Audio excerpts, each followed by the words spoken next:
Hey guys, want to welcome you to another edition of the New Jack Swing podcast featuring Stevie Smith, Sheldon Taylor. He's going to be joining us shortly, and myself, Namdi. Stevie Smith. Stevie Sorry, Smith. Stevie Street. I don't know where Smith came from. Mr. Smith. Yeah, Mr. Smith. Yeah. How's it been, Stevie? Yeah, it's been all right. Enjoying the summer warm weather at the moment. It's a bit humid today, you know. Yes, it's. How have you been? It's definitely. Yeah, I've been doing really good. And part of what I want to what we're going to be doing a lot over the summer is doing a lot more live streams and really put a lot more into slowing down on interviews, but really pushing ourselves on our streams here and stuff.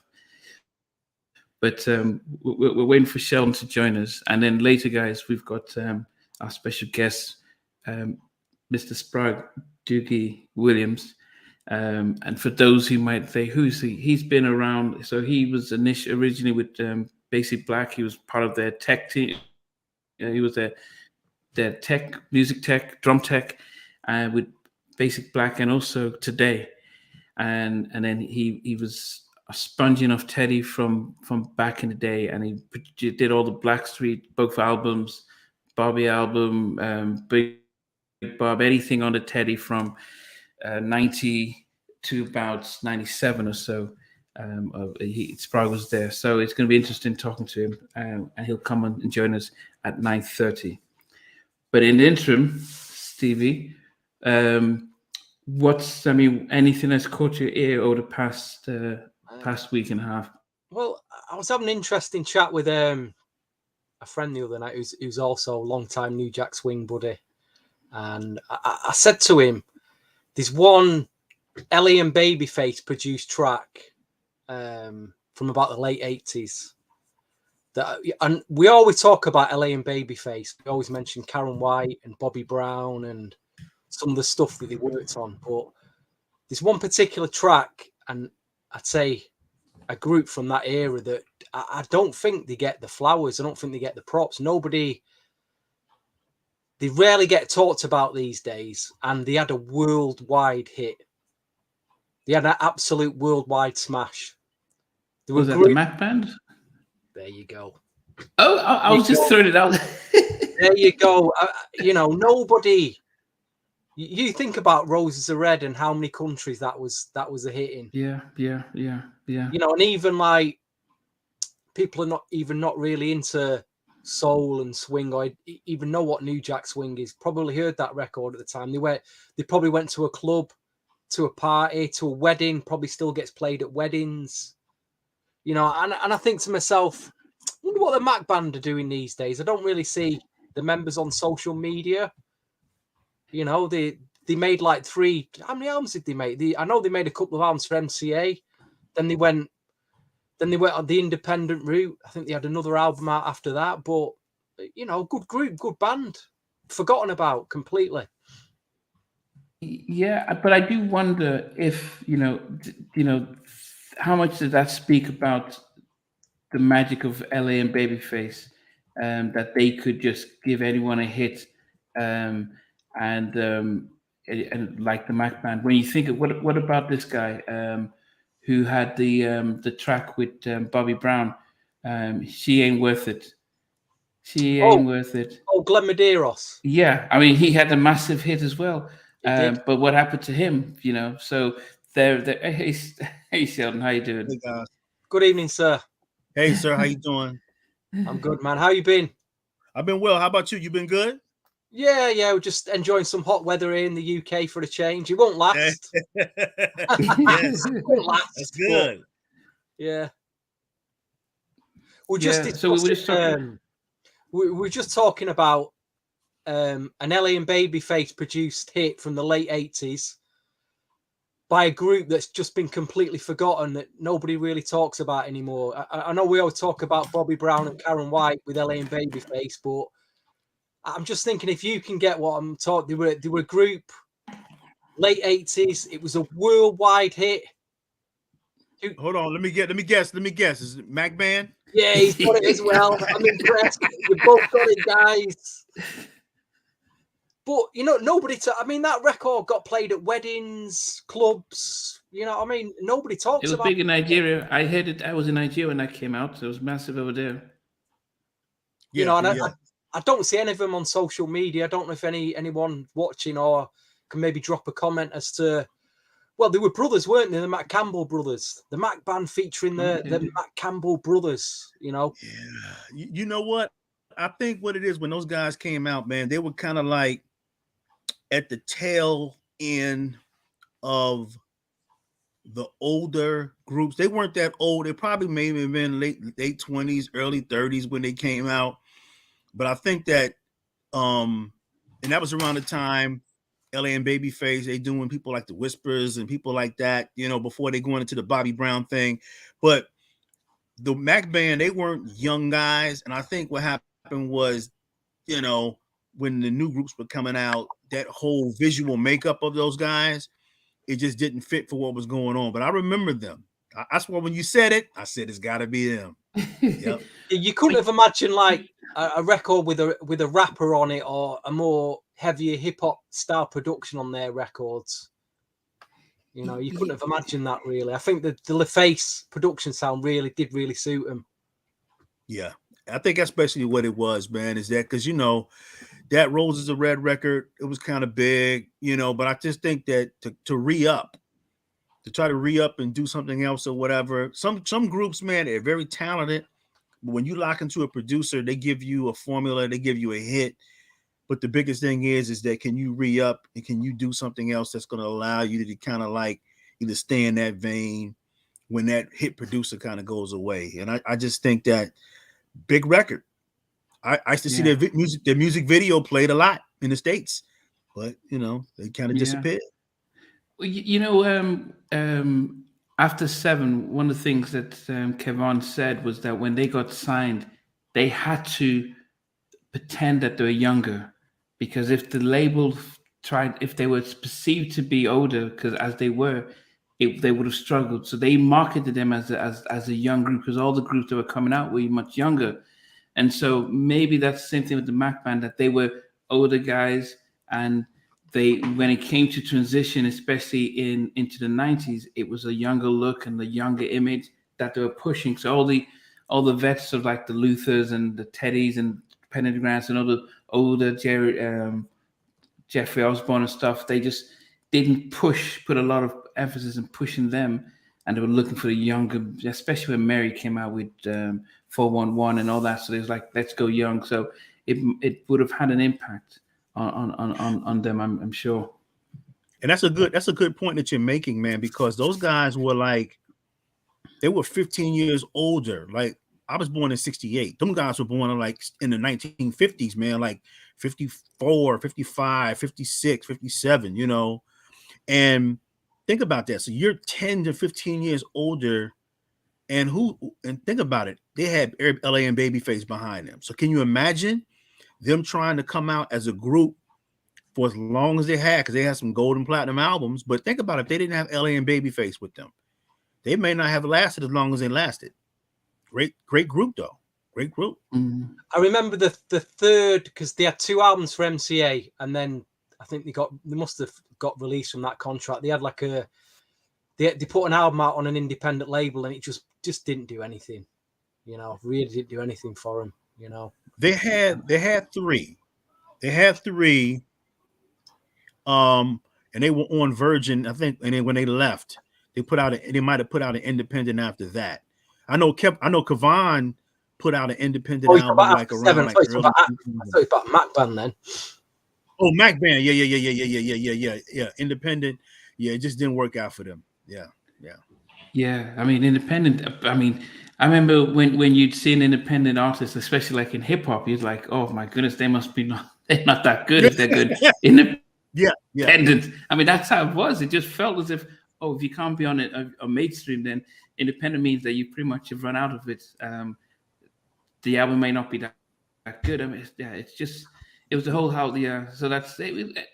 But it's a tough one, because, as I said, if they had, like the Whispers had Rocksteady, they had the Dick Griffey's Solar kind of back catalog. So even when they did Roses Are Red, it was pretty much okay. They already have a catalog and they're progressing. So that wasn't like their big. It might have been a big hit, but they had other big hits, so people could relate to them.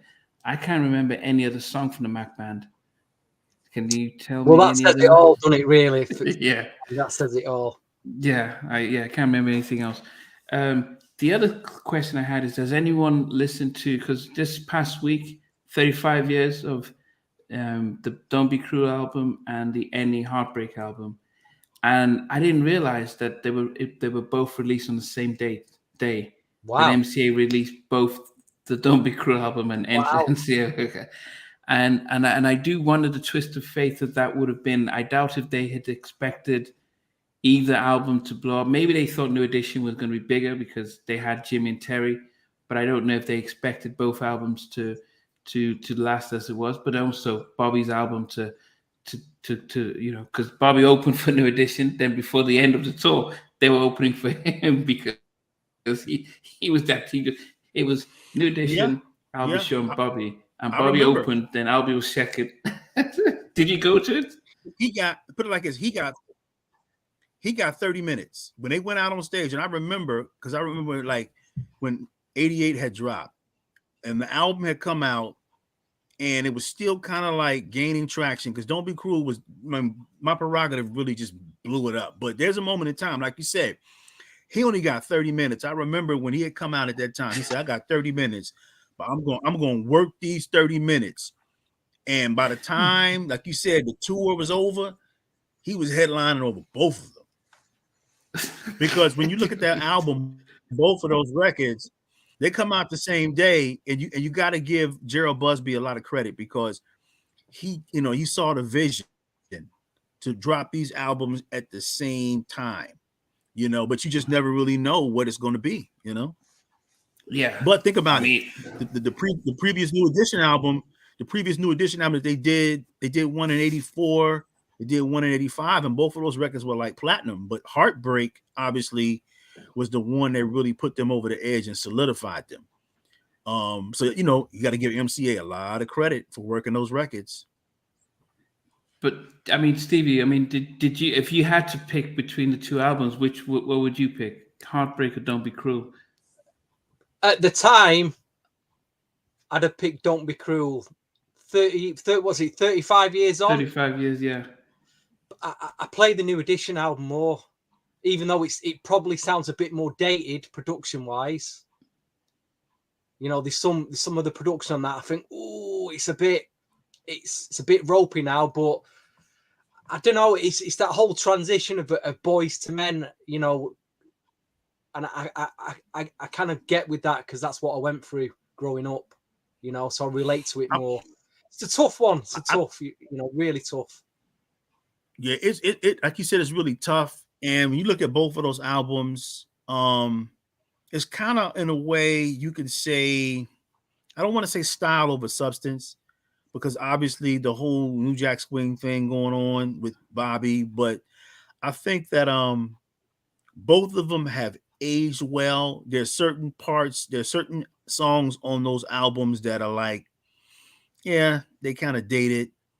But for the most part, when you look in terms of the hits that come off of them, they do a good job of transporting you back to that time. I think I would give Don't Be Cruel the edge.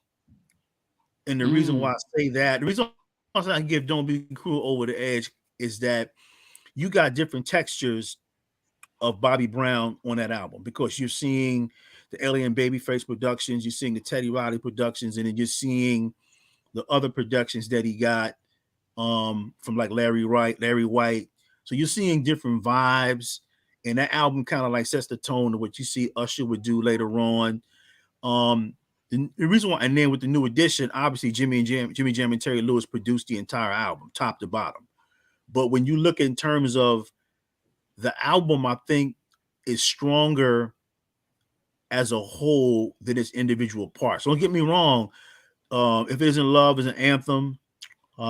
Sorry, You're Not My Kind of Girl, dope.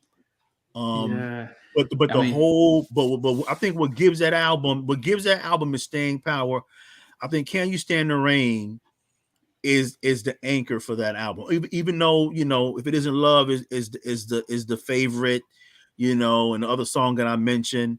But really, I think Can You Stand the Rain kind of like solidifies that. That's the anchor. If that album is not, if that song is not there, then we're talking about the album, but we're not talking about it in regards of how maybe we will refer to the Bobby Brown album. You know, that's my opinion. I'll say one thing about the Don't Be Cruel album, though, and is the mastering of it is incredible. It's one of the best mix and mastered albums of the New Jack Swing era. I was playing it in my car about a couple of months ago, and I was listening to it, and I thought I'd say to any R&B artist now, play that album from start to finish, and listen how it's mastered and mixed. Sonically, it's incredible. And the sequencing of the songs are excellent. You know, it's like all the I guess it was a conscious effort. You know, it starts off with the Don't Be Cruel instrumental, like it's a suite, and then it goes into the song, then it goes into My Prerogative, and it's really, really great. So I would say the weaker songs are at the end, you know, but even still, it's a classic album, man. You know, and it's kind of hard, Nami, like what you were saying before, because there were so many videos released off of that album, so it's kind of hard when you have to try your hardest to separate the visuals, the visual excitement, and just really block that out and just listen to both albums back to back, without the visuals, because the visuals are so strong with both of those records, you know, Heartbreak and Don't Be Cruel. But I'm glad that those are milestones for those guys, because those two albums are keeping them in the game now. Everything else they did, all due respect for the stuff they did prior to those two albums. Yeah. Well, I mean, guys who are listening, let us know your thoughts. But as I said, I think that you know, anytime there's a poll when it comes to songs, Can You Stand the Rain is almost like the R&B black anthem. So, you know, that no one can beat that. If I put that track against any song ever, it wins hands down. So there's a sentimental attachment to that. It beats Ronnie, it beats everything.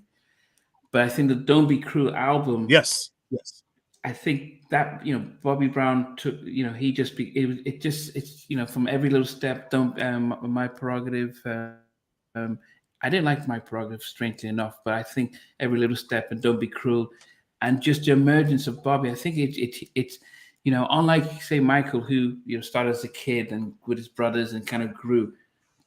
You know, Bobby was kind of forgotten after he left New Edition. And then he did, you know, a sort of not memorable sort of the college, Girlfriend, and I mean it was, you know, it was that Girlfriend, King of Stage album, or King of Stage, and the Girl Next Door. It was album. Really, you know, sort of boring. And then he pops out with this, and his rap was easy to rap along to, so you knew the words, and you looked and said, "Oh, that's a 560 SEC kind of thing." It almost it was such a like, wow, this guy's like us kind of thing. Yeah, but I love This It Isn't Love and Not My Kind of Girl. I didn't like Johnny Gill. Yes, I remember now. I thought he was taking Ralph's spot. I'm like, who's this guy? He just joined the group and he's singing lead. I was like, who's the guy? You know, I mean, that's how I felt. Like, who's this guy? He just joined and he's upstage, and the Belle Biv DeVoe sitting at the back, like in the videos. But, you know, he turned the thing around. And but the thing is, when they did, go on, Sheldon. When they did Can You Stand the Rain, Jimmy Jam and Terry Lewis talked about, they were listening when they were kids. There was a group called the Stylistics that was out in the 70s, and they had a record out called You Make Me Feel Brand New. And the record started out with one vocalist, and then it went into the falsetto. And that's basically what they patterned their record out after. And that was their way of strategy of introducing also Johnny to the public as a singer, but it was still in the domain of the familiar sound that Ralph had already established. So it was like a strategy when they created that record. So, but when you're right, but Johnny turned the whole thing around. He made them a more mature group. Yeah, I mean, think of it, Stevie. I mean, how many groups have transitioned from kids to adults and been successful outside of New Edition? I mean, can you think of any other group that we saw them as kids, like teenagers, and then all of a sudden they could, and that's the album, you know, those types of songs, that type of really helped them move across to be able to be relevant. Because prior to that, who was listening to any of their other albums? I mean, I can't even remember. I know the first two albums, then Heartbreak. You people were listening to those albums because at the time when they were making the albums, remember, there's no young people out.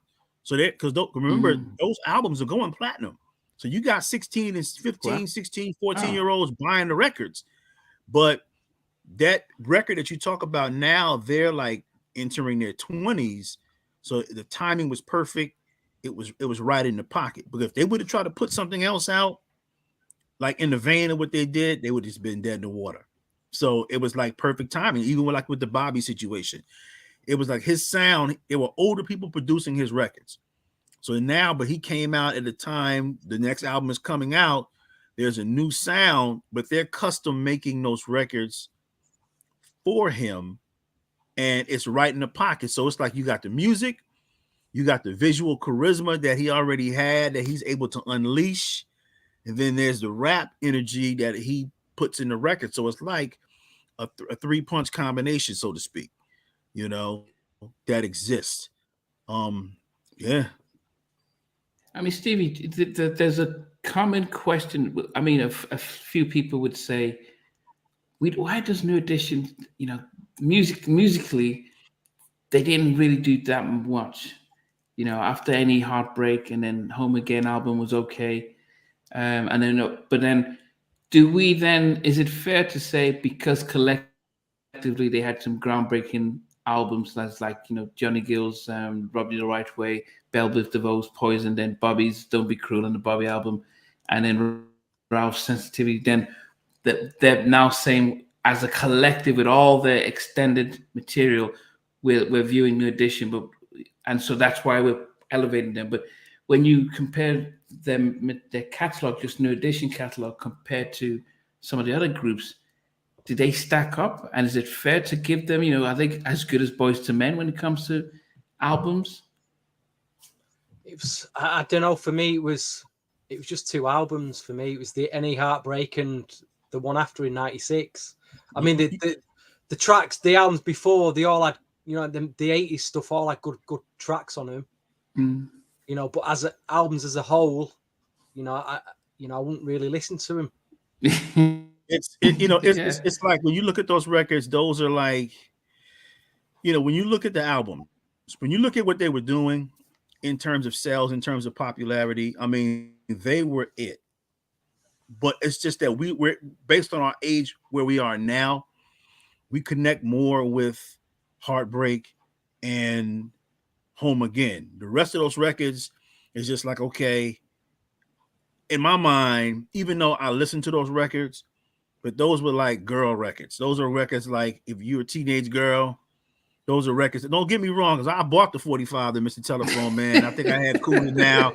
I had them, and when they would come on TV, my mother would be like, hey, New Edition's on. So that was it. But I remember people like, guys were kind of plugged into them a little bit. But I remember when they came out with Candy Girl, I hated them because that's all the girls like. Oh, man, I hated it. Them in the Barge, they came out at the same 83.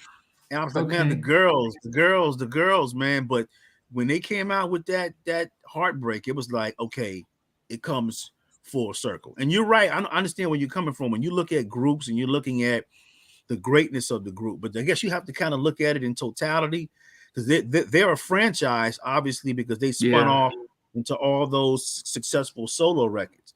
But when you look at them as a group, not just in terms of the records, but in terms of the visual stage performance, you got to you got to give that credit. If we measure people by the records alone, it's either the bar's going to be raised or the bar is going to be lowered, and we can kind of look at them. So a record basically is a musical measurement in time or of time.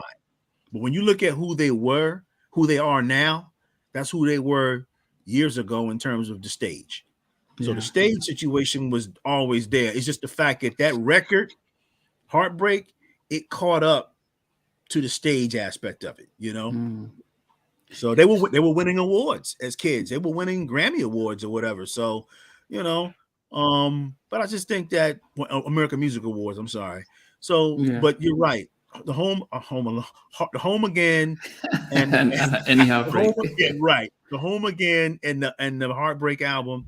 Those records were like solidified their legend. Without those two records, we wouldn't be having this conversation right now. Yeah, I don't know. Candy Girl was a worldwide hit. Yeah, it was, and I was in England when it came out. I think, or Nigeria. But yeah, Candy Girl was super big. But what I'm saying is that it was big.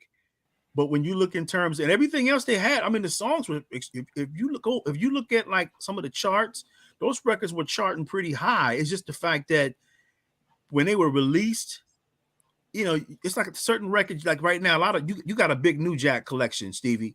And you can tap into those records because there's a lot of great material on those records, like you were introducing to us when we had our last guest on.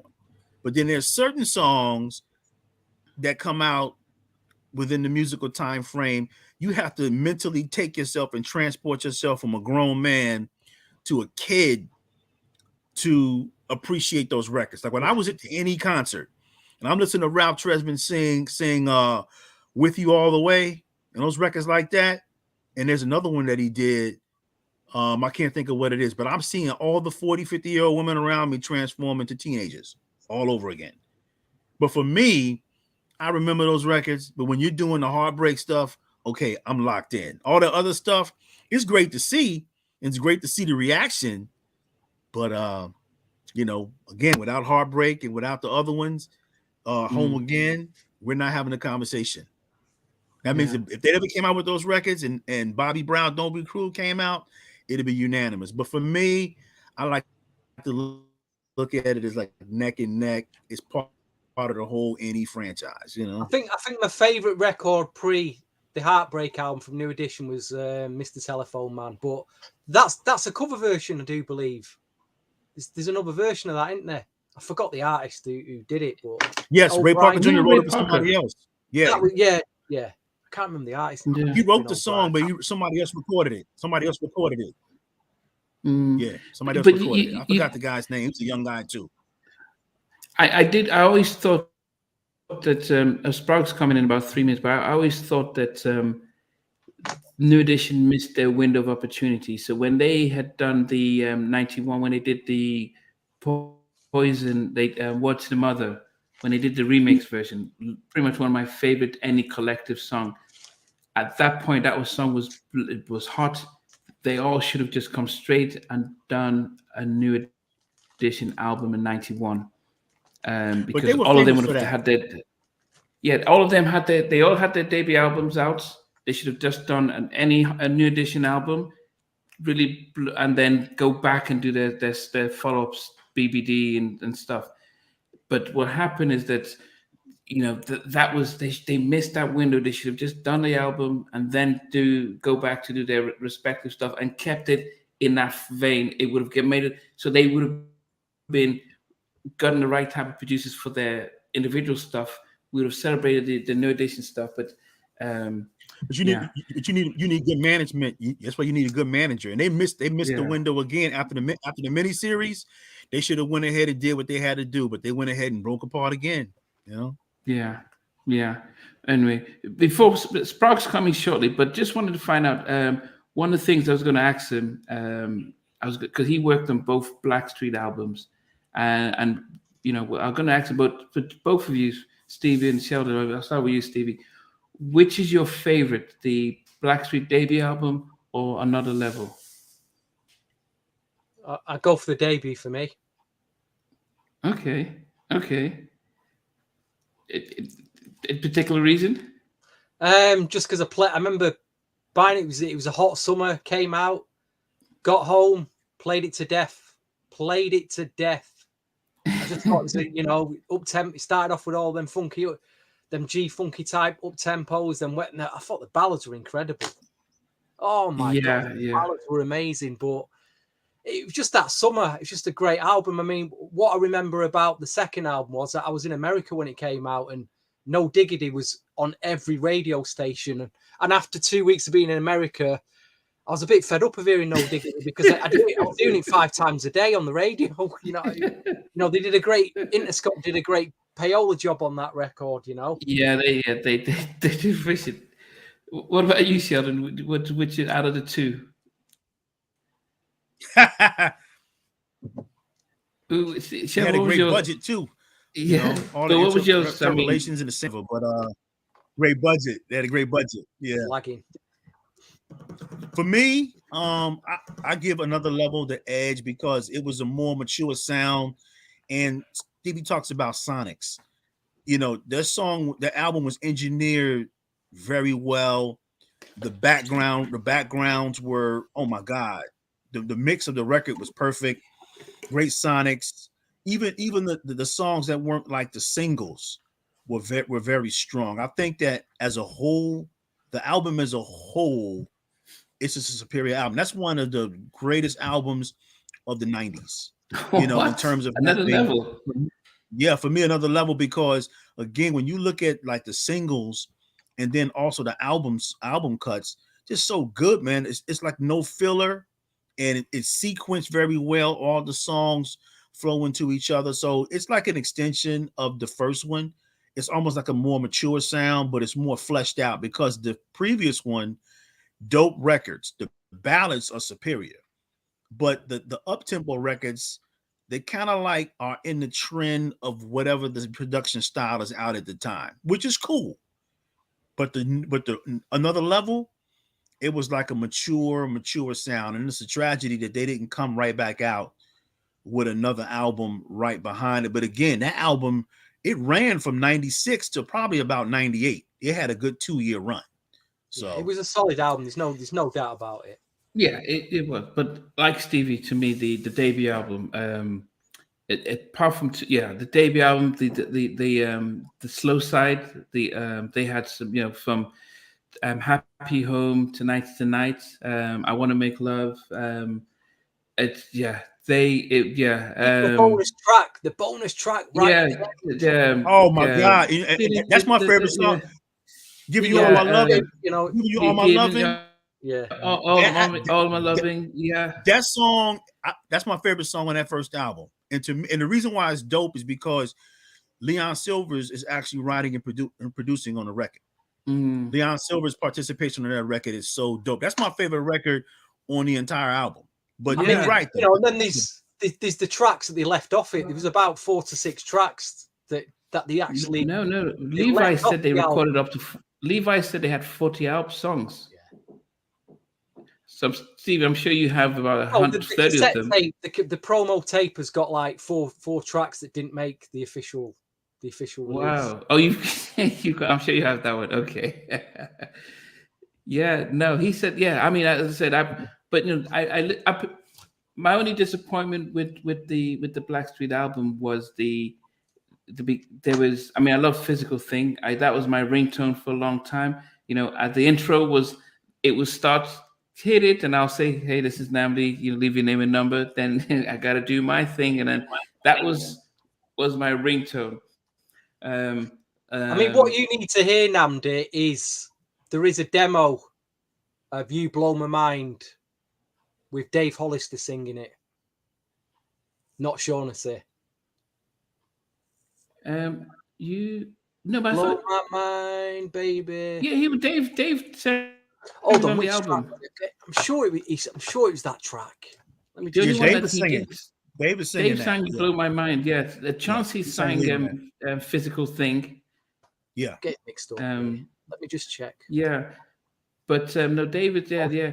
I think, and you know, when you think of the Blackstreet debut album. No, sorry, it was him. It was Dave Hot. No, he was singing a completely different verse. That was it. It's a completely different verse. But when you think of the debut album, Joe Stonestreet was singing all the lead sounds, and then when he had his, those who were close by mentioned about struggle with substance abuse and stuff, and they just realized that and it was getting hard to manage, so they had to make a decision, and he had to leave the group. But in some cases, they said they kept his vocals in a lot of places, because he was. They said he was probably one of the best vocalists that they had. I mean, at the time, I mean, he was just up there, but and he had so much talent. But it was just that they couldn't risk, they couldn't risk anything. So that's when they had to re-record some stuff.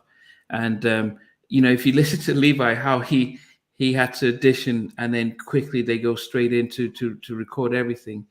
And so to think they had to go through all of that stuff and put out such an amazing album, very much credit to them. But yeah, so that's what, my biggest issue with Another Level is that actually it felt more produced and less original. It was polished. It was very polished, but it didn't feel as if I was listening to I guess it didn't feel very musical. I think that's why I love Sid and Bobby album. I felt it didn't feel too technical. It didn't feel like it was right. The music was programmed. But if you look at those records, the reason why it seems like the first album was musical is because all those songs musically were based on other records. So if you listen to, of course, You Blow My Mind, it's the Gap Band's Outstanding. Physical Thing is the piano riff from Aretha Franklin's Young, Gifted, and Black. A lot of the songs on that first album are, I don't want to say they're samples, some of them are interpolations of original records. So when he's singing Booty Call, the vocals, he's singing the vocal melody from a record called Lowdown by this artist named Bob Skaggs. So when you look at it, that's why when you hear it, it sounds like it's musical, because a lot of the energy from that record, a lot of the musicality is based on other records that have come out, in the past. But again, it's still good. I mean, it was right, but I think it was right in the pocket with what was out at the time, how it was produced. Because don't get me wrong, that album, the first Blackstreet album, was very funky as far as the up tempos, and then the ballads off the charts. For me, the ballads on the first Blackstreet album, some of the best ballads ever recorded in the 90s, man. Some of the best ballads. Yeah. Yeah, and then I'm still waiting for Sprague. So Sprague is due to join us. Sort of digressing here. Who would, if there was a TV versus battle, like we've had quite a few already? Guy versus the Gap Band. Who would win? I'm gonna tell you, Guy would win because the Gap Band, a lot of records, you have to be of a certain age.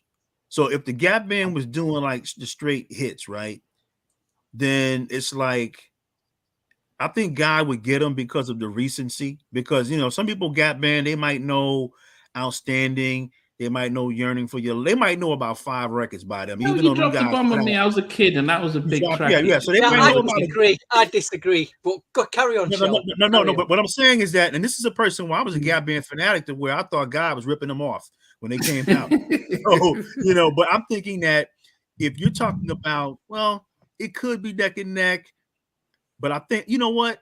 If they did a versus, let's say if they did a versus 10 years ago, 5 years ago, I take it back, Stevie. If they did a versus 5 or 10 years ago, Guy would probably kill him because of the recency.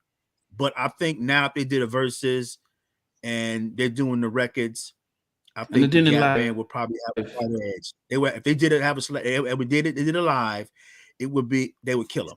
If they do a record for minute Charlie Wilson, opens his mouth, it's over. Yeah, but CV, no. You have to know if you're saying live, if it's live, Charlie Wilson. This is Aaron now. Come on, kill him. Where's Aaron's vote now? Where is it? I don't hear it. If you're doing records, Guy's going to get him. But if you're doing performance, it's a wrap. Charlie's going to kill him, man. Name me a bigger Guy song. Name me a bigger Guy song than Outstanding. I'm gonna tell you. if you're doing, again, it's all about the pacing. The biggest guy record that you could do, Groove Me would be the one, and I Like would be the two records that would really kill them. But again, when you start looking at the similarities between them, are so close. Like the Gap Band had Let's Teddy's Jam. I mean, the guy had Teddy's Jam, but Gap Band had a record called Jam the Mother. You can hear it. But I think if it's live, there's no contest. Charlie Wilson is going to kill him. If you do records, it's kind of like neck and neck because people know the hits. They know Early in the Morning. They know You Dropped the Bomb on Me. They know Outstanding. They know Yearning for Your Love. And there may be a couple others they may know. There's an even bigger one. Again, worldwide hit. There's an even bigger Gap Band record, worldwide hit. Still get plays at all weddings today. Oops Upside Your Head. You know what though? But no, I'm gonna tell you something. You're right. Oops Upside. I bought that record. I bought that record as an 11-year-old. So, but you're right. But I bought that record. That was one of the first records I ever bought. 1979, 1980. I bought that record. So you're right. But believe it or not, Stevie, that record is bigger in England now than it is here. Charlie Wilson does that record in England. I saw him do the Hootenanny show or whatever in UK. They killed it, man. They were going crazy. But Oops Upside Your Head, you got to be, and that's what I'm saying. If a young kid is watching Verzuz that's maybe 30 years old, but Oops Upside Your Head, you're absolutely right. That record, I used to do dance routines off of that record when I was 12, 11 years old. But you're right. But you got to be of a certain age. So if you're 50 and over, yeah, you're going to be tapped in. But you know where this Verzuz is, they go into the younger crowd. But I think you're right. I think Gap Band would kill them with the records that they have. They sequence them right. They hit them with the fast records, and then all of a sudden Charlie Wilson rolls out into Outstanding and Yearning for Your Love. It's over. It's over. It'd be a really good, it'd be an interesting Verzuz. No one's really thought about it, apart from me. Yeah. Well, just real quick. But the thing about it with the Gap Band, though, one of them are dead. Two of them are dead. So it's really Charlie Wilson. So two of them are dead. The two other brothers are gone. Yeah. Just real quick. Sprague is he's on his way to the studio, so he said he'll be in about 10 minutes. So it's so he's still going to join us and stuff. But you know, Stevie, you know when Verzuz had Babyface and Teddy tried to do the whole live production and it didn't work and he got reamed on about that, and then you know two verses later everyone was doing live music and it's almost as if he was ahead of his time. If Verzuz is about 10 tracks for 10 tracks, I think with the people who go on IG, Guy would definitely win because you have the first album and you've got the future. I think hit for hit, more people will you know. I mean, vocally for vocally, you can't touch Charlie, and Aaron in his day. In Aaron in his day, probably we would have, you know, it would have been neck and neck kind of thing with Aaron in his prime. But you know, but if he had to sing on stage against Charlie, people would forget the hits and just listen to Charlie. But if it's CD track for track, it's hard for me to think that Guy had 2 albums. Gap Band have got about 10. Yeah, I'm gonna tell you right off the bat, if Charlie did. Because again, if Charlie turned around, because he still does all the records. He still does all the records, so he would basically kill him. If it's performance-wise, he's going to kill him. Now, if the records, it's a situation where it can go back and forth. But I would say the sequencing. But I think that with Guy, because they only have 2 albums, you know, you could really exhaust yourself right off the bat because you can run. People know the future from Let's Chill. Let's Chill is like that's the anchor song on the future. Mm-hmm. But they would have to do their entire first album. They would do that, you know, and Piece of My Love and The Goodbye. Yeah. Old School Flavor. Have you seen this? But would Oops Upside Your Head have been a big hit if they hadn't changed his name from I Don't Believe You Want to Get Up and Dance? Okay, I got an answer for that. The reason why it was always a hit. It was always a big hit. As a matter of fact, that record helped them first get their first gold album. The reason why on the 45 record, it has the entire title. The reason why they kind of like you see it now as Oops is because the song, the title is so long. So it's not so much about the length of the song didn't make it a hit, because it was a major big hit. You know, and how it became a hit, they performed the song on stage before they even made a record. And people were responding to the chants, and they went into the studio and they made the record. So the whole vibe of the record is based on the whole George Clinton type situation, because the Gap Band's early records were patterned after George Clinton, Parliament Funkadelic. So if you go back and listen to some of Parliament Funkadelic, it's really hooky. It's a lot of chants, no song structure. And that's what that song is kind of based in.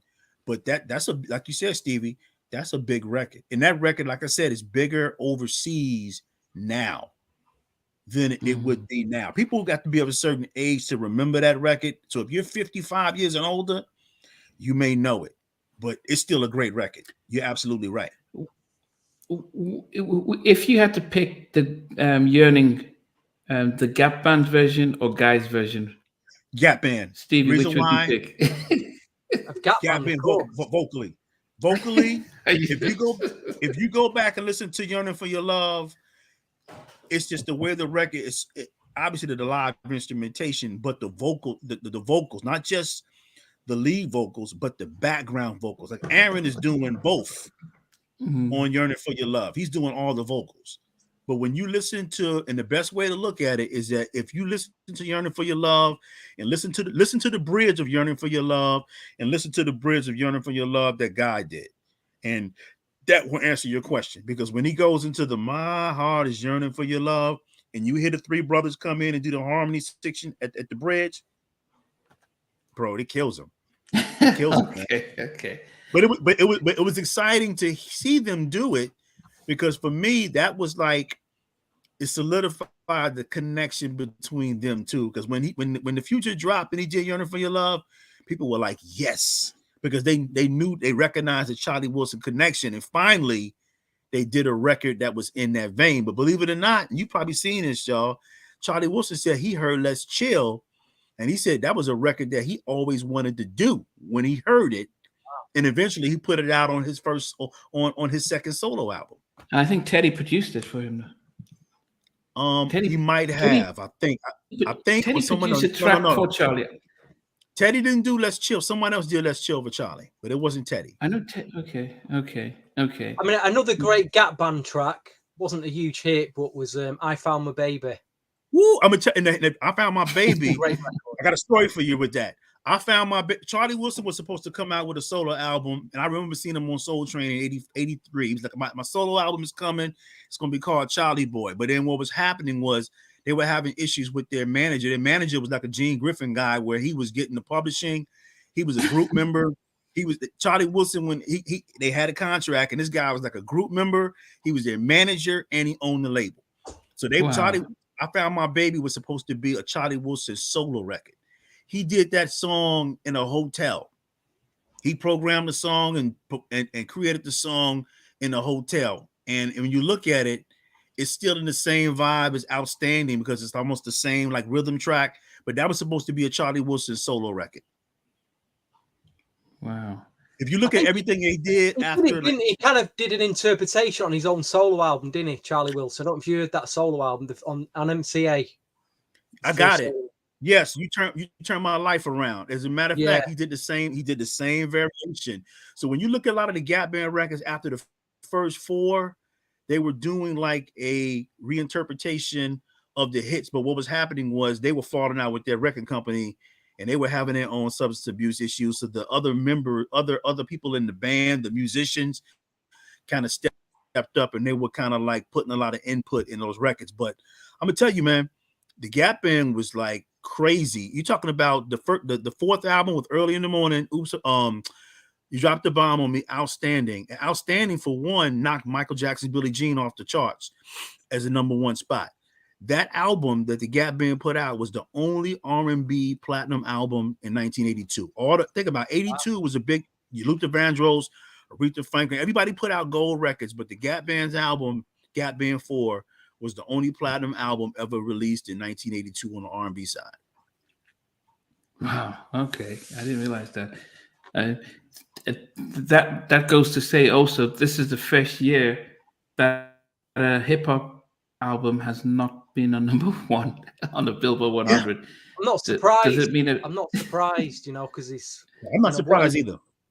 What is hip hop saying on major labels now at the moment? It's not saying much, is it? Coming out of America.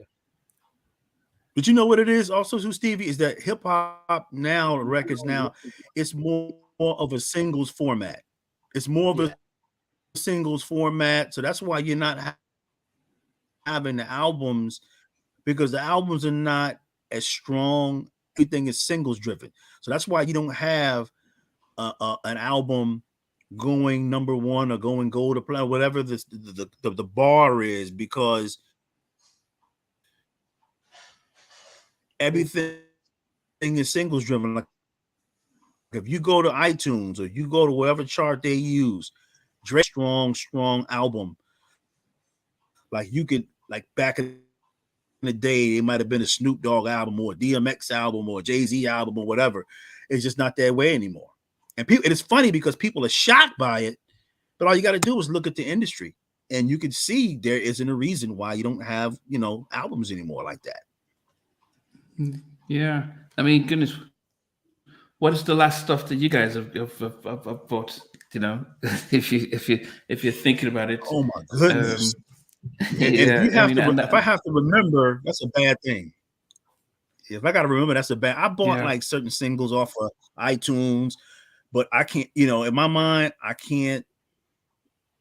I think the last thing that I bought, it was a guy's name is October London.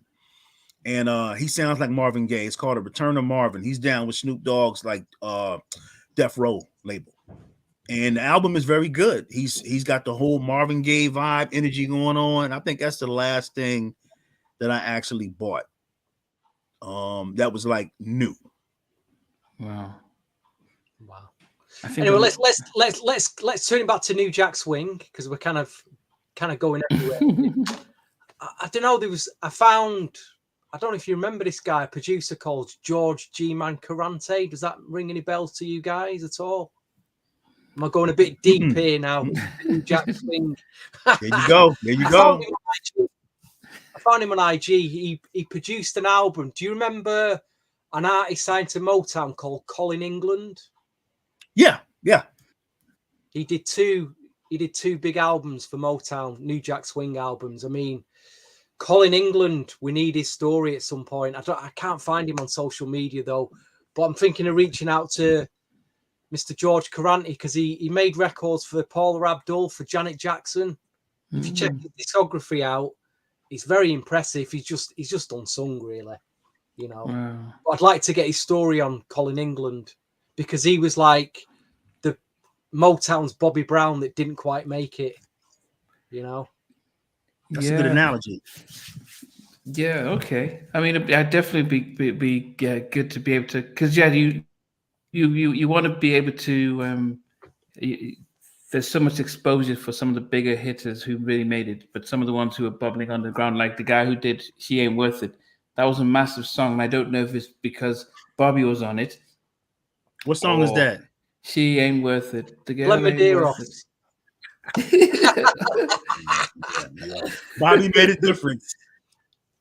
I'll tell you a story about Glenn Medeiros. Actually, there was a UK TV show here where they wasn't the old grey with what was it? It was some music show where they'd review new records were coming out that week, and there'd be a panel of 4 people, and they'd all say, they play the record, they go, "What do you think of this?" And they played Glenn Medeiros' record, "She Ain't Worth It," and the panel went through it and just went, "That's absolutely terrible, shocking record. This is terrible." I mean, they slated it, and the host went, "Well, that's rather unfortunate, because behind the door here, we've actually got Glenn Medeiros." And he came out, and his head was down, and they're all like, "I'm sorry, I'm really sorry, and he just was not. He was not happy at all. The clip's on YouTube. Jules Holland presents it. Jules Holland, that was How it. Can they? I mean, honestly, you want to see Glenn Medeiros' face. He was just like, it was like thunder, his face. Yeah, you can. Nana Cherry was one of the panelists, and She just hang her head down. It was just wow. No, but it was a big track, and it was a massive track. I think did it get to number one? I think it got to number one in the US. Yeah. It's a big record. Yeah, but I'm gonna tell you of something. Course, it was like, but they front loaded it. That's why when you hear it, that's why they threw Bobby Brown's vocals up front. It was just like a great marketing. Bobby was the biggest thing. I think that's how because we didn't. I mean, it's a very he didn't have. In case he's watching, but I think he didn't have a Glenn McDear's kind of.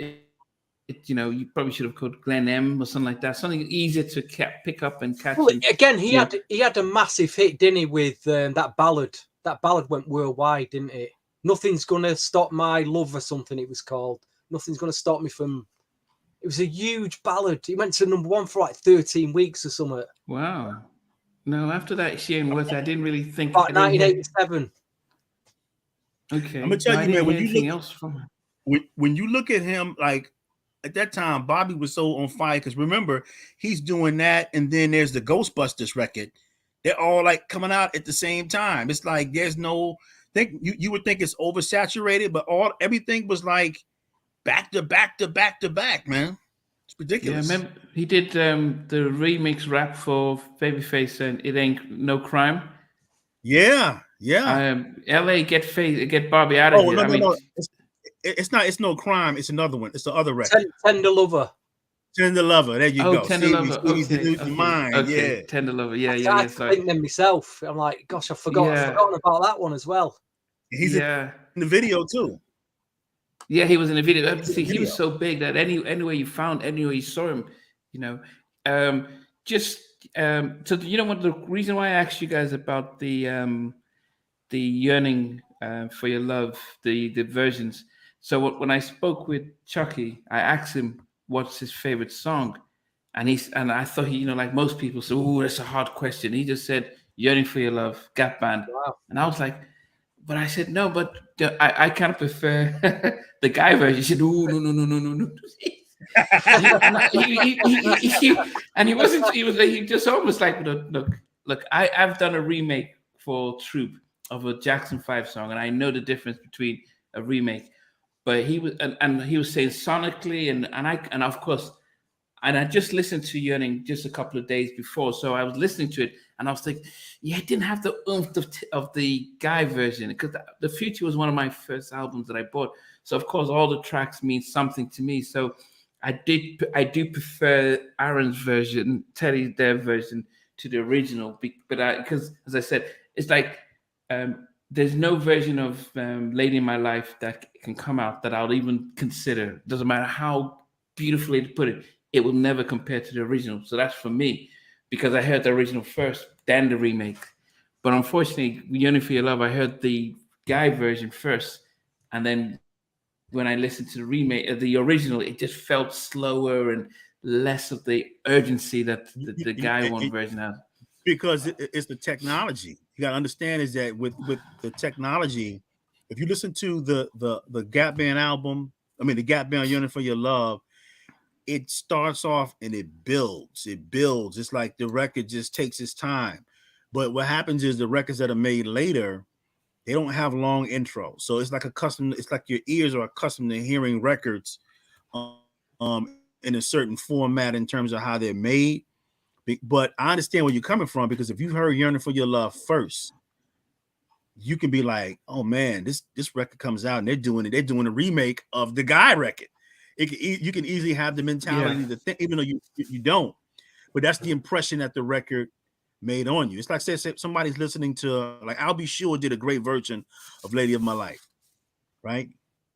Now, if somebody heard that record first, you would be like, oh wow. And then you heard Michael Jackson's version, you might think you might have a connection to the I'll Be Sure. Or on the Blackstreet conversation, I've never heard Michael Jackson's version of Joy. So if you heard Joy, the Blackstreet is ingrained in your mind to where if you heard anything after, it's not the same. Because it's almost like the original is almost like the remake. That's the impression that whatever you've heard for the first time, it's in your mind. It's like somebody doing Rock With You or whatever Michael Jackson record. It's just not going to be the same.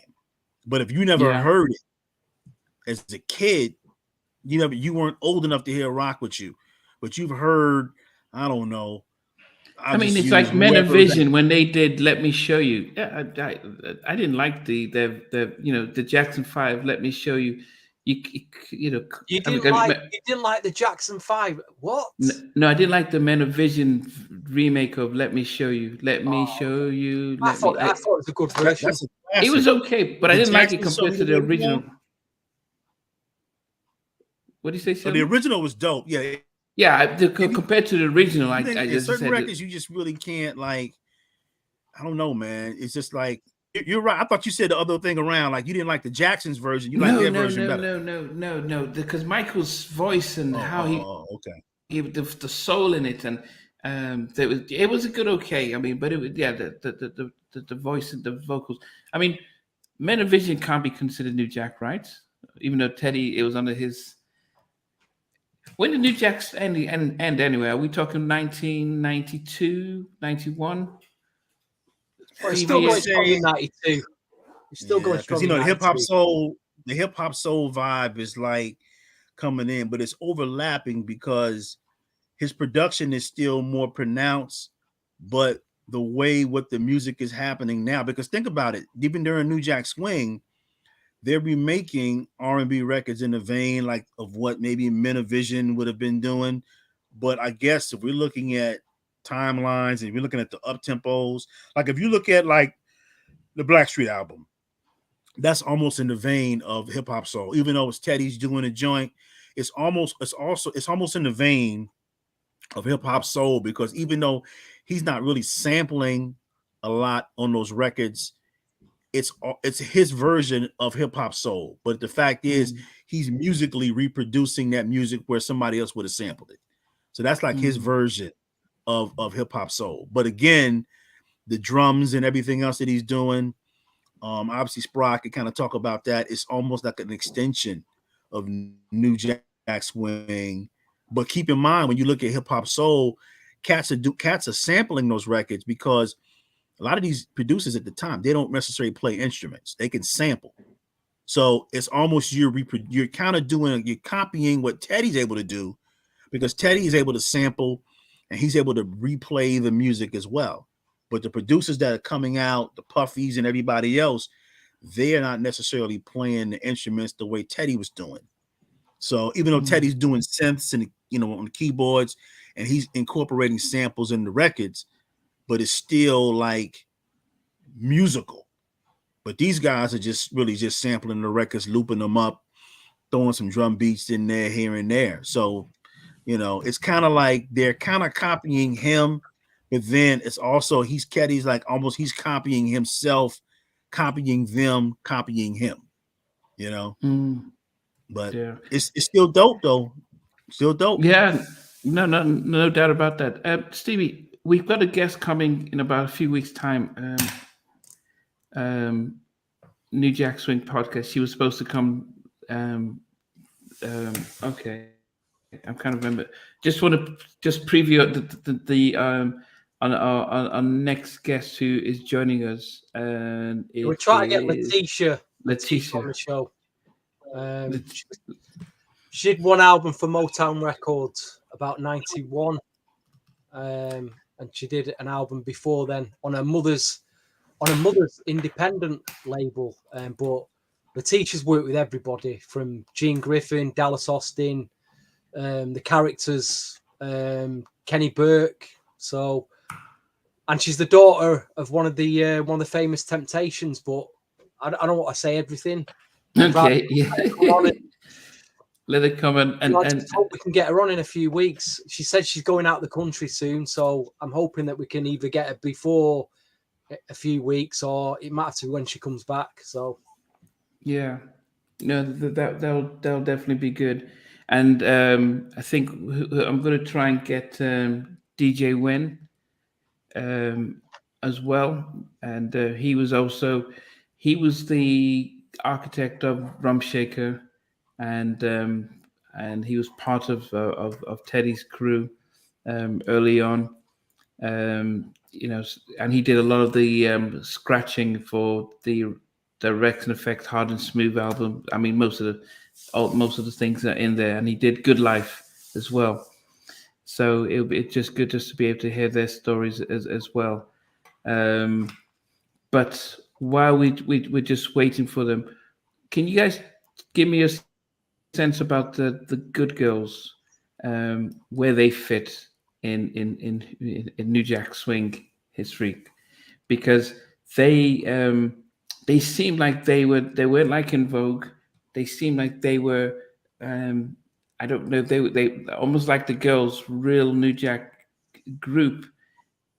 They had the music, the dancing, and everything. But I wonder if they get the respect and recognition that other New Jack Swing groups. I just felt it was unfulfilled potential, especially when they released the second album. Just Call Me was getting promoted.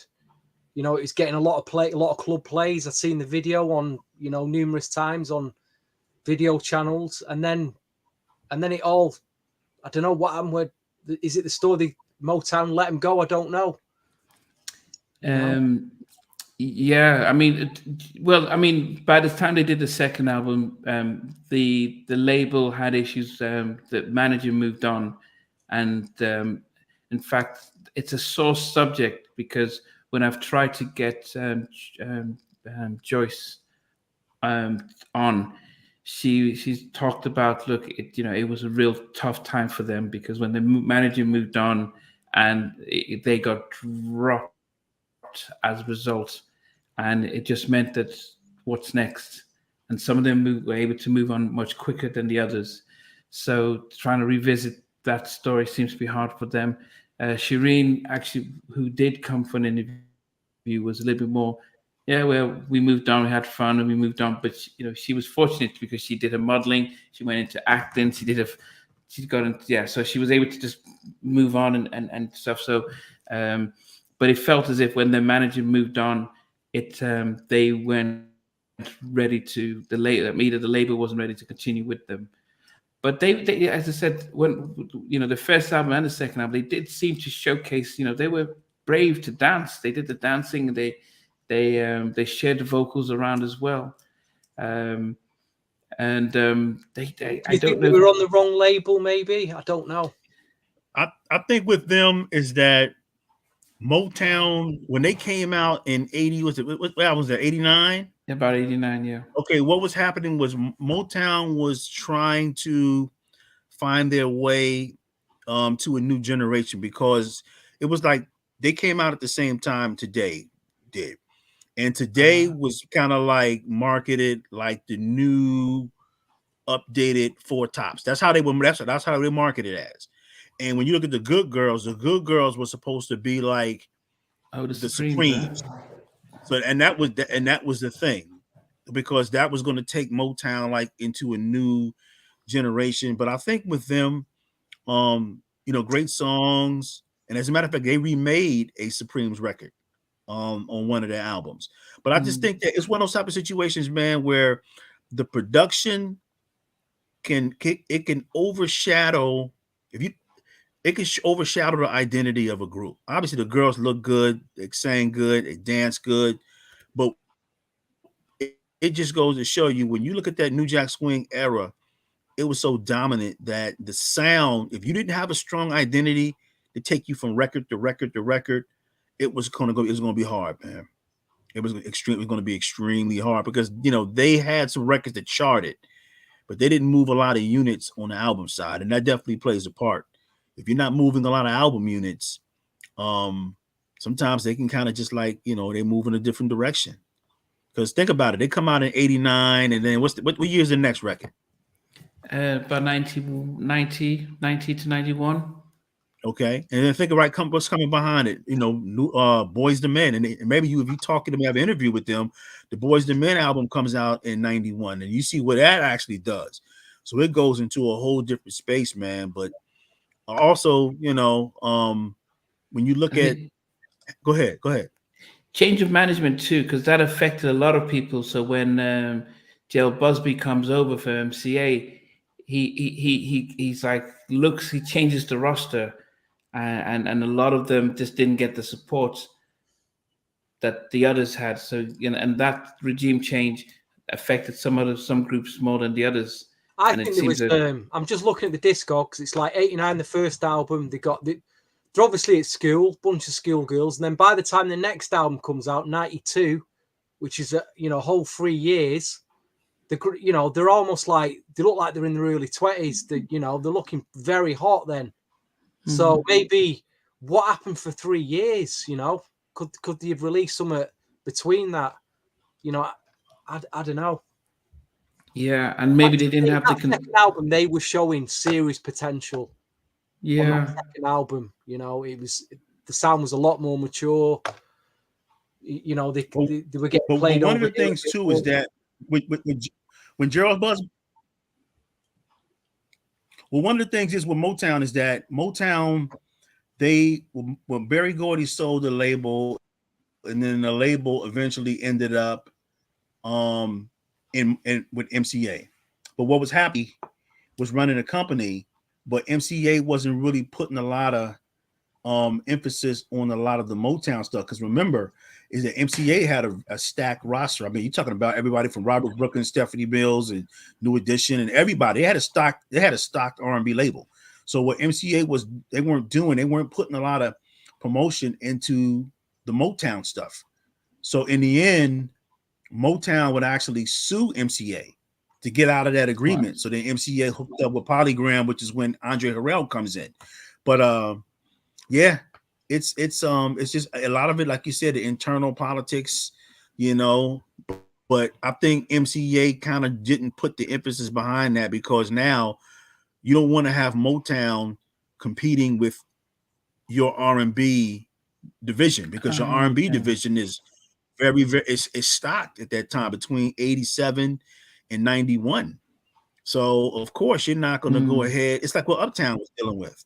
Uptown is on MCA, but MCA also has late artists who are signed directly to MCA. So it's always issues going back and forth, even though Uptown is a subsidiary joint venture situation. But when you have that partnership with that parent label, sometimes things can kind of go left, man. Yeah. Quickly, guys, Marley Marl, would you ever consider? Because he came out in an interview about a year ago saying that he was the first one to do New Jack Swing because he produced some stuff with Heavy D early on. So he assumed that he called this stuff swing music, so he should have been the originator of New Jack Swing.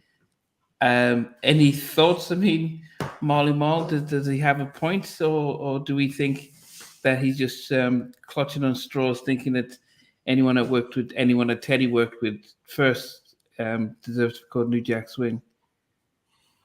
It's kind of like, man, they're like neck and neck almost at the same time. Because again, the album you're talking about is the Heavy D and the Boys album. It's called, I think it's Living Large or something like that. It comes out, and that's the one with Mr. Big Stuff, maybe. Mr. Big Stuff, and Overweight Lover's in the house. And the Overweight Lover, I forgot which song came out first. But at the same time, what he's doing with, if you listen to even Eddie F, I mean, Teddy talks about with the Eddie F, he's helping him with that record. But Teddy Riley is producing some of the records that are on that Heavy D album that Teddy Riley is producing is still in the vibe of Teddy producing rap records in 86 and 87. So the swing that you have, it's there, but it's not like what he's going to be doing in 88. And I can remember the liner notes of the Heavy D album. All those songs were on that Marty Marl produced, and Heavy D was like, "Look out for Teddy Riley, he's coming." That's what he had on the liner notes on the album. But Marley, Marley is doing Mr. Big Stuff, and of course, the tempos of the records are starting to kind of go down. He's sampling the James Brown, what everybody's doing. But when you look in terms of what Teddy Riley is doing, if Marty Marl created New Jack Swing and he says he's at the forefront, why aren't you continuing to do it? You see what I'm saying? It's almost like when you look at what Marty Marl's doing, it's almost like the argument that Jamma Lewis was saying, hey, we were doing New Jack Swing first. or the Calloway brothers when they were doing Gerald Levert's Casanova. It has that whole swing type situation. So everybody can kind of like claim, okay, I'm doing it, but they're doing it. And they may be doing a variation of it. But when you look at what Teddy's doing, it's like even Full Force. Hey, we're the first ones, hip hop and R&B. But Teddy, his sound epitomizes it. No diss to all those other cats who came before, but he really epitomized it in terms of what he was doing. Don't get me wrong. You're looking at the drum machines that these guys are using and the production, and they might have a hard sound. You know, Jam and Lewis, okay, we're doing a hard sound. We're doing the whole hard drum beats that's associated with Teddy Riley. But when you look at what Teddy's doing, nobody's doing it. And then when Full Force are trying to come back out and do their variation of it, Full Force is now the B team. So if you can't afford Teddy, you got to go to Full Force. So Full Force, if you listen to their new Jack Swing records, they're totally different from what Teddy is doing because they're doing records at the same. Ain't My Type of Hype. That's a perfect example. If you listen to Ain't My Type of Hype and you listen to what Teddy Riley is doing on those house party albums, it's like night and day. Teddy epitomizes that sound. Yeah, you can say there were variations of it, the approach, but the whole, it's more than just the drums, and it's more than just like the swing patterns. You got to look at Teddy Riley doing the synths, the way cats are singing, all of that. That epitomizes that whole New Jack sound, you know. And everybody's doing their variation of it, but you know, he's in the pocket with that for me, you know. I mean, Stevie, does Marley make your top 5 New Jack Swing producers? Listen, he did some good New Jack Swing remixes back then, but obviously he's known for hip hop, the Juice Crew. But like I say, he did play his part in New Jack. He did some good remix stuff, you know, pretty solid mixes and that. Yeah. But, you know, I remember Mantronics. I will put Eddie else. You know, Mantronics was shouting it. I made New Jack Swing in about 85, but you know, who's Mantronics? Right. But again, he's talking about he may be talking about, but you know, a lot of them guys, a lot of times they're talking about maybe the equipment they were using or the drums. But when you look at New Jack Swing, it's the music. It's also the way cats are singing. It's the way you're inserting like rap music into the whole vibe. So it's Teddy epitomizes that. But again, like you said, and Mantronics, their first record came out in 1985. Don't get me wrong, what they were doing, Mantronics, a lot of the records that they were doing, you would hear that sound later in a lot of Southern hip hop. So I give them a lot of credit. But if we're talking about Marley Marl, I would say I will pick Eddie F over Marley Marl in terms of on the New Jack side, because Eddie F is doing those records on that Heavy Day first album alone, while Marley Marl is doing the records as well. So I will put Eddie F in that category. Marley, but I think what people forget is that when Barry Michael Cooper gave the name New Jack Swing, he was it was very much, you know, Groove Me, I Wanna. He was hearing that sound and how he was listening to Guy and Teddy and the sounds that Teddy was doing, and he just says, "Man, this is this New Jack Swing." So he didn't. He saw what Teddy and the impact Teddy's music was having on people, and he gave the name, as opposed to hearing a variation of songs and says, "Oh, this is a new genre of music." He was pretty much giving Teddy a sound to describe when he's, as a journalist, you're right, you know, Sheldon, you're a writer. You're like, how do you describe the sound that's just taken over? Where Stanley Brown was saying that it felt like, you know, before we had hip hop, but when Teddy was bringing the stuff out, it felt as if for guys, they could listen to music, because we weren't always, you know, the street kids, cats went into the Luthers and all those things. But when Teddy came out, it felt as if, oh, okay, we can get into this. And so here he is naming the sound of Harlem. And that's why I love the Jack podcast, because he explained it. So, and I think people forget, and if Jimmy and Terry say, "Oh yeah, we did New Jack on the Control album and stuff," but the Control album, as good as it was, the cats in New York City, the cats on the streets weren't buying Control. Maybe the parents were getting it, but they weren't jamming to. It's almost like R&B became street, and that's why they gave him the name, and I think that's the thing that gets missed out. Well, I'm gonna tell you, when Control dropped, it was like it was very huge, because at that point in time, for female artists, all you had were like the Regina Bells and the Anita Bakers, people like singing like that, Whitney Houston.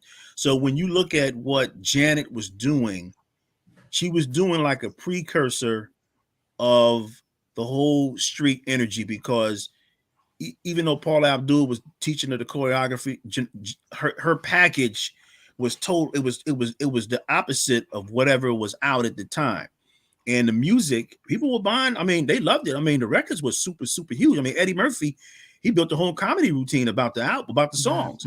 So when you look at in that time, Janet was like super huge. And when she was doing, and then it gave a lane to people for like the Jody Watleys and people that come out like that in the same variation, where you didn't have to sing like you're Anita Baker.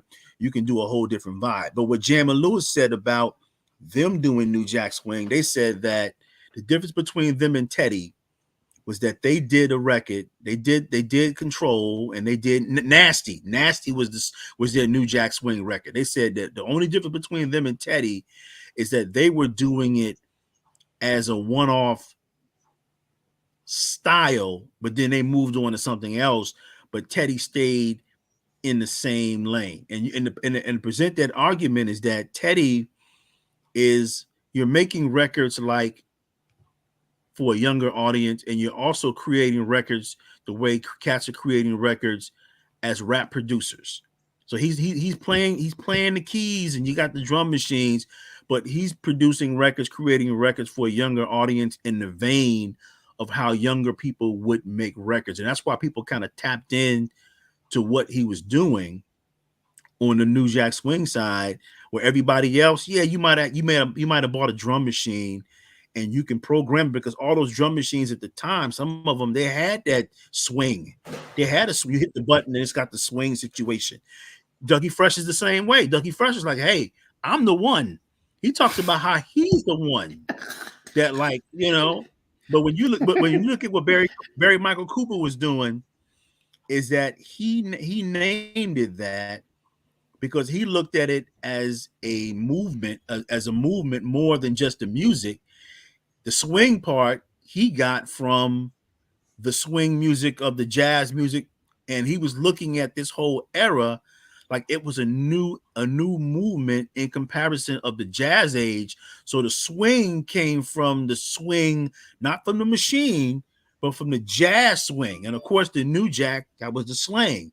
And what happened was it fit. So think about it. If that title didn't come, if he didn't come up with the title, and if it didn't stick, Teddy would have been like another producer. You got this sound, but you got to have a name. And because he got a name with that sound, that really locked in what he was doing at that time, because now you could define what the song was. So if you say, you know what? Yeah, I want that Teddy Riley sound. I want that New Jack Swing sound. And it just picked up, man. Because you've seen it. James Ingram, everybody's doing it. They're dancing. He's doing the Running Man and the whole nine. So I was disappointed with James for doing that, man. I'm like, come on, James. It's a movement, but like Stevie was saying, it's so many artists outside of what Teddy Riley was doing, what Teddy Riley was working on, that really expanded it for what it was. Because of course Teddy Riley epitomized it, but you have so many groups doing their variation of it, which kind of made it last longer. Yeah. If it was just Teddy, it may not have lasted until 92. Yeah. I mean, Stevie, what did you think of James Ingram and Real? What, the track It's Real? Yeah, It's Real with Gene Griffin saying, Teddy, what do we... it was great energy. But I just remember an article from Teddy saying that he didn't really want to give his sound at the time to older artists. I don't know how old James Ingram would have been back then. James Ingram at that time, James Ingram was born in 56. So James Ingram was like 33. So it goes to show you 33 back then was old compared to 33 years old now. And what it was that sound, because there's 2 records on that he did. It was one called Love Come Down. And I remember I went in the club and I've seen people dance off these records. So the remixes were great. But I think, and you're right, because you said you read something. And it was the same thing. I read something like that too. Teddy had hesitation about producing older artists. It was more about, I want to be young. I want to do the young artists. But at that point, they're paying the money. Gene was taking the money. I remember the money, but I seen James Ingram because I heard the song, right? Then I'm seeing him try to dance. I'm like, wow, James Ingram is dancing. And it's funny because again, James Ingram is like 33, 34 years old. But 33, if you're 33 and 34 years old in 1988 and 89, that's like somebody being 50 years old now, you know? Yeah, it's true. Yeah, I mean, but he did the same with JT Taylor. They did a track. Him and Tammy did a track with JT Taylor. I can't remember what it was as well. And JT's dancing the same thing. I'm thinking, what? But you know what it is, though, man, Amdi? Everybody, it's in order for them cats to still be out, they have to adapt to the style. You got to adapt to the style because it's not so much you got to stay and sing. You got to just do what you were doing before. Now, I don't know. You guessed it, just asked us a question. So, Stevie, go ahead and answer that question. I know you got a lot of people in your arsenal. Well, firstly, I'd say Team Teddy is Namdi. That is Team Teddy. And sometimes I have to go with the flow because if I come up with a group like Cool School, them guys are like, "Who the hell are you talking about?" I have that record. I don't go along with the Teddy stuff, really. Stevie, I got that record. It's My Girl. I got that record. Hey. I got that record. I love that record. As a matter, you know who produced that record? Jesse Johnson from The Time. There you go. I got that record, My Girl. I've been playing that album all week, actually. But I didn't mention it on here because you guys will be like, so. And believe it or not, Stevie, when you listen to the guy rhyme, he's rhyming in a Teddy Riley cadence. Yeah, okay then. Yeah, the rapping. I rest my case. Easy, wasn't it? It was a bit, but them guys. One album. Well, they were called The Crash before Cool School. Yes. That was a whole Prince energy. Yeah. I can't find any of them online anywhere. I'd love to hear their story. But who else? He did actually. Which other producers would you outside of Teddy? Did better than him? Did better than Teddy? The only 2 other producers would be LA and Babyface and Jimmy and Terry. Yeah, Jim and Terry, but and they were, I would always, but I don't know. I mean, I don't know if Katif or Mutu, around the late 80s was big, and we talk about Full Force, but these guys weren't as consistent as Jimmy and Terry, right, LA and Babyface. Full Force in there because they produced acts like Samantha Fox. Dare even mention her name. Lisa and the Cult Jam. They had international hits with other artists. Lisa, but they were big. They were big with the Lisa vibe. But real, like you said, they did Samantha Fox, and then they turned around and did like the Backstreet Boys and like that, and that really took them to a whole level. So you give them credit, but like you said, in terms of the producers of that era, that were consistent. That was consistent. Like you said, it's LA and Face, it's Jimmy and Terry. You can throw Eddie F in that category. Eddie F was doing his thing. That's basically what it was. And you had everybody else doing a variation of that style because we can't eliminate the fact that New Jack Swing was a style that everybody was kind of jumping on. It's almost like whatever the music is now, hip hop soul. Everybody's doing the same. When that was out, everybody was doing the same thing. Like you see the Dave Hall, when he's doing the intro record or whatever, he's doing a variation of what's the 411. It's it's just it's a style of music that everybody's doing at the time. But if you talk to somebody that's a Dave Hall fan, like, oh man, Dave Hall is great, Mariah Carey and all of those, which are great records, but it's a style of whatever's out at the time, Yeah, well, you got to give those. The elephant in the room, definitely in the room tonight, is Sprague Dougie Williams has not turned up. Well, yeah, like we're waiting for Anita Baker to go on stage here. Is it crazy? Yeah, tell me about it. So, guys, I've been in touch. The last message I got was that he was 15 minutes away from the studio. Now, there's something we call African time where they say, yeah, I'm just about 5 minutes away, but you're still an hour away. And I've just been getting him on WhatsApp, and he hasn't responded. So. And I did mention like I'm feeling like the man Patrick Swayze. I feel like I'm going to do a Ghost shortly. yeah. Ghost, you know what I mean? We've been on for a while, but and we may have to reschedule with Sprague. We'll give him 5 minutes, but we may have to reschedule with him. But because we've covered a lot, and but we were hoping to really. What we can do is apologise to any of the viewers that have tuned in. Yeah, tonight, I'm afraid. By the looks of it, you got me, Namdi, and Sheldon. Yeah. I mean, as I said, it's I mean, Sprague. I mean, he definitely was up for it. He was definitely looking up for it. But I think sometimes, I mean, what you find with musicians is that they are night creatures, and they tend to operate probably more creatively in the evening. And there's quite enough that we wanted to speak to Sprague about. You've got a group called DG. Where are they from, Stevie? I don't know too much about them. That's why I thought I was going to ask Sprague because he remixed the record. So I thought because they did do an album. I think it was for Def Soul, Def Jam that never came out. They just released that single Hush is like a promo record. So that's all I know about them, really. It's a very collectible item, that very collectible record. Yeah. Okay. Did any of you guys did you guys know what's her name? She sang a Distant Lover, Terrell Hicks. Of course, yeah. Oh yeah. That's one of my. I forgot to list in my.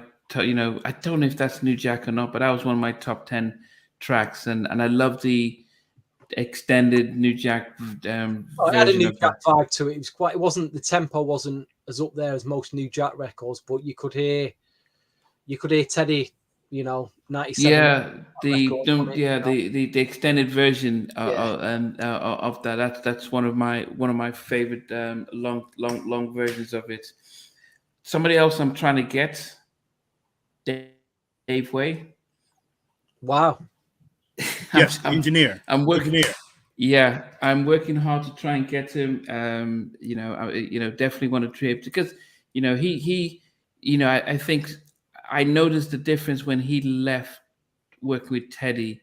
The sound, if you think about the stuff he did with, on the Future album, the stuff High Five, and even stuff that they did on the Peaceful Journey album, there's a texture with his recording that is just priceless, and so I do miss I missed his engineering as much as I love John Marie, and I think John Marie continued with that, and I think took John Marie and Teddy doing the work with Michael, changed the sound differently as well. But there's a part of me that really is sentimental towards the stuff that he did with Dave Way, and I didn't realize. Yeah, and I think that's the one thing that I have to give up to Teddy, that he got engineers who came from rock backgrounds to push him and to really test him, as opposed to just being comfortable with R&B, just engineers and stuff. He just really sort of expanded and his stuff. But anyway, so guys, we've got a minute before we end. We wrap up. I'll have to. We'll apologize to everyone, and we'll be able to rebook Sprague again, and hopefully we can get the timings right. I know Idris from ARB. Is it ARB? Yeah. He's somebody that we want to be able to bring back as well, because he was just, and I think we almost need to be prepared when he's on, because he was just going, he had so much stuff and it was hard to keep a timeline. It's like, yep, Gene did that, and then he went to Basic Black, he went here, went there. So it'll be great if we get Idris in. And then the other person that I'm trying to get on is Vasquez, Nesto. Yes. Wow. There is we've got a mutual friend who is in touch with him. So he had a whole album on Uptown, and unfortunately, Andre's transition to Motown dropped a lot of artists. So Horace Brown, Nesto was part of that. I think Anthony Hamilton, guys who were just signed to Uptown, as they moved away, there was that sense of where they go, everything got dropped, and people like those fell through. And he would have been big, there weren't that many Latinos. If we think about all the Latinos from Ricky Martin and stuff who came afterwards, and Greece, he would have been so big if they had marketed him properly. So it'll be interesting for him to come on our podcast here to talk about his journey and stuff like that. So, but anyway, just as we wrap up, any thoughts about tonight, Stevie? I don't know what to say.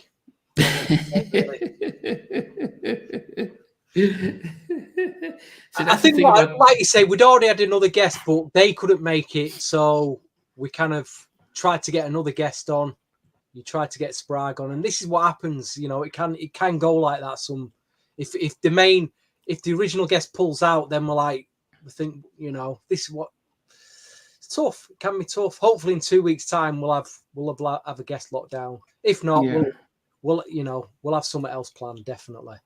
And this is live, guys. So you have to understand, if we pre-record stuff, you guys have no idea what goes on when we get guests. There are times when I've had a guest booked for 10 o'clock UK time, and they don't log on until midnight, and I have to do an hour and a half. So that's why I've in my on another chat, in halftime chat, I pre-record, because I could just not expect anything can happen. And so we're going live tonight. We've been going live with this, and we always go live with this podcast, and things like this can happen. So bear with us. But it's the fact is that I thought that was a private journey. But the fact is that the three of us are working well to be able to, and unfortunately, guys, you wouldn't realize that we didn't really plan too much about what we're doing tonight, because we expected to spend a lot of time with our guests. So we just had a beginning. So if we had, if this was just three of us, it would have been much different, because we would have had our plan and would have gone through that. So it shows that we've come a long way since we started. Sheldon, any final thoughts about this evening? Nothing. I mean, great conversation. We talked about a lot of unsung artists we heard from in a while or whatever, and it was great, to reflect on their careers and their music, and then last things. I know Keith Sweat is big artist from that New Jack era. Today is the 26th anniversary of his Keith Sweat album. So is that his follow up from Make It great. Last? Well, that was album number 4. Wow.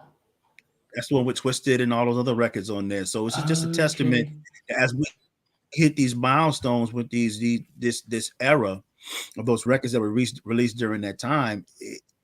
Even though, like you said, we talk about the music when it was made, 87 to 92 or whatever. It's just that whole era of music is so special. I also want to leave it with this, is that with the Keith Sweat album, Then album number 4. That album sold 4 million copies. But between what Keith is doing in 88 to what he's doing in 96, his albums are steadily selling. Meaning that even while he may have a gold or platinum album out at the time, all the records that they're still selling. They're catalog records, man. So, it's just a testament to the music, man. A testament to the fans, to the listeners, or whatever. So that's pretty much all I have, man. It's great reflecting and reminiscing. Stevie, you hit us with some jewels, man. I try to. Yeah. But we do have to pay in a future podcast pay homage to Keith Sweat, because I think even to come out in the 80s and still hold himself against people like Joe and R. Kelly in the 90s and still be considered relevant and moving from going to the LSG and coming back and stuff, compared to his compatriots, there's a lot of respect for him. But anyway, it's been great, guys. Sorry, guys, for those who were expecting Sprague, like we all were, and I'm sure Sprague will apologize when we do bring him back on.